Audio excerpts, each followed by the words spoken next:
তিনি জাহান্নামে গেলে আমিও জাহান্নামে যাব। নাউজুবিল্লাহ বলেন। তাহলে বলেন আমার জান আমার মাল আমরা বিক্রি করে ফেলেছি কার কাছে?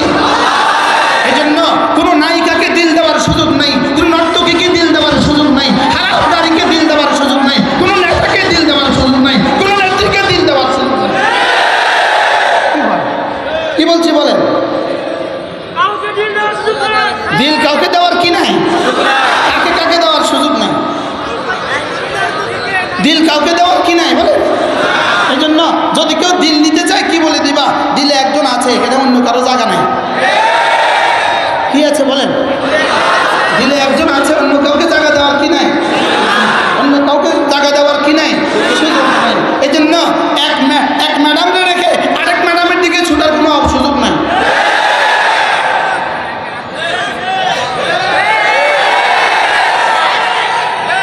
এক খেলার রেখে আরেক খেলার দিকে যাওয়ার কোনো সুযোগ নেই। এক আপাকে রেখে আরেক আপার দিকে যাওয়ার কোনো সুযোগ নেই। এক বাইরে রেখে আরেক বাইর দিকে যাওয়ার কোনো সুযোগ নেই। বলেন সুযোগ নেই কেন? সুযোগ নেই, এটা বেচা হয়ে গেছে। সুবহানাল্লাহ, এটা কি হয়ে গেছে বলেন? ইন্নাল্লাহ আশতারা মিনাল মুমিনিনা আনফুসাহুম ওয়া আমওয়ালাহুম বিআন্না লাহুমুল জান্নাহ। সুবহানাল্লাহ, দিল বেচা হয়ে গেছে, দিল বেচা হয়ে গেছে, বডিটা বেচা হয়ে গেছে, ললাটটা বেচা হয়ে গেছে, দু হাত বেচা হয়ে গেছে, আমার জান বেচা হয়ে গেছে, আমার মাল বেচা হয়ে গেছে, আমার জান আমার মাল বেচা হয়ে গেছে। সকলে বলেন আমার জান আমার মাল বিক্রি হয়ে গেছে, আমার জান আমার মাল বিক্রি হয়ে গেছে। কিসের বিনিময়ে বিক্রি হয়ে গেছে? জান্নাতের বিনিময়ে বিক্রি হয়ে গেছে।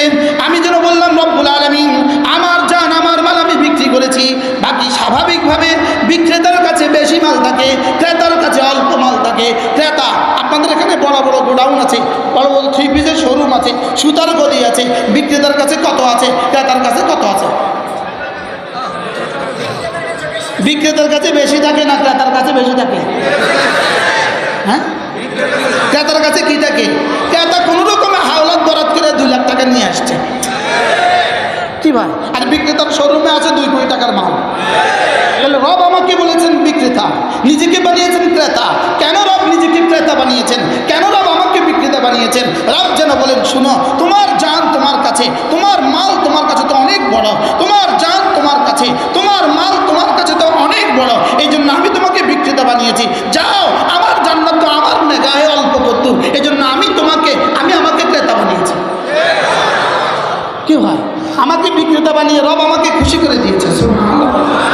আমাকে কি উচিত ছিল কি বলা, তুমি বিক্রি করেছো আমি কিনছি। লেকিন আল্লাহ কি বলে? আমি কিনছি, আমি কিনছি। উচিত ছিল বলতো তুমি কিনছো আমি বেচছি। আর আল্লাহ কি কয়? তুমি বিক্রি করছো আমি কিনছি। তা আমি বললাম রব্বুল আলামিন এটা তো বিক্রিত মাল। আমার মোবাইলটা আমি ইনার কাছে ধরেন কিনেন, আমি ইনার কাছে বিক্রি করেছি 5,000 টাকা। এখন মোবাইলের মালিক কে? এখন 5,000 টাকার মালিক কে? জোরে বলো না, কে?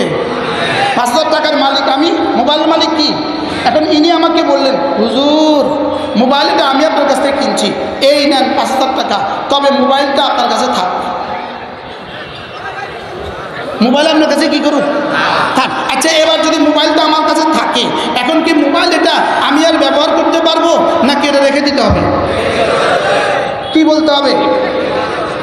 যদি কেউ এসে বলে এটা আমাকে দেন, তখন আমি কি বলবো? এটা বেচা হয়ে গেছে। সুবহানাল্লাহ বলেন না, কি বলতে হবে বলেন? এটা কি হয়ে গেছে? এটা বেচা হয়ে গেছে। তাহলে আমার জান আমার মাল এখন আর কাউকে দেওয়ার সুযোগ আছে? কেন নাই? সুবহানাল্লাহ, এটা আর গোলাম আহমদ কাদিয়ানীকে দেওয়ার সুযোগ নাই।